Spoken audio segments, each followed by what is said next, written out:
Það svona fyrsti stóri landsliðshópurinn valinn, ertu ánægður með svona holninguna hópnum?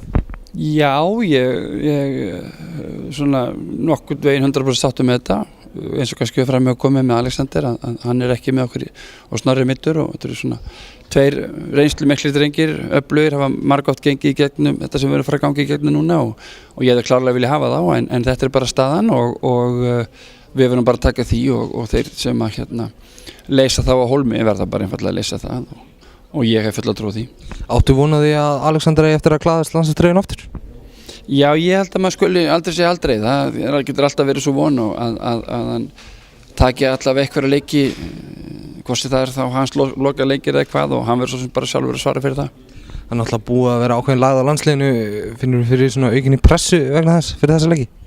Nei, ég sjálfur sér ekki, ég held sér samt ágætt að hafa pressu, þetta eitthvað sem við viljum, og væntingarna, það alltaf gott að hafa væntingar, einfaldlega til þess að halda okkur á tánum, og þetta bara eitthvað sem við viljum sjálfur, við viljum komast á næsta stórmót, og þá verðum við bara að gefa allt í þetta til þess að það gangi upp.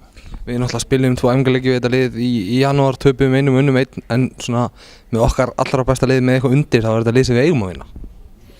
Já, við vorum auðvitað með alla okkar bestu þegar við spilum við þá í janúar.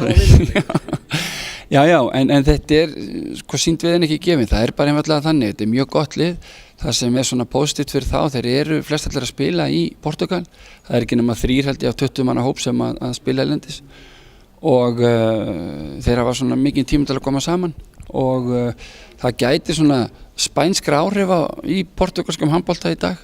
Það hefur bara út af efnahagsástandinu og annað hefur mikið af Spánverjum verið að flæða yfir til Portugals, og portugalskur handbolt bara einfaldlega uppleið. Vakti athygli mín að Björgvin Hólmgeirsson komin aftur í landsliðið, búinn að vera að spila í svona áhugaverðri deildskilu í Dubai sem á köflum virðist ekki eiga mikið skylt við handbolta. Hefurðu engar áhyggjur af því að hann sé kannski ekki í svona handboltaleikformi?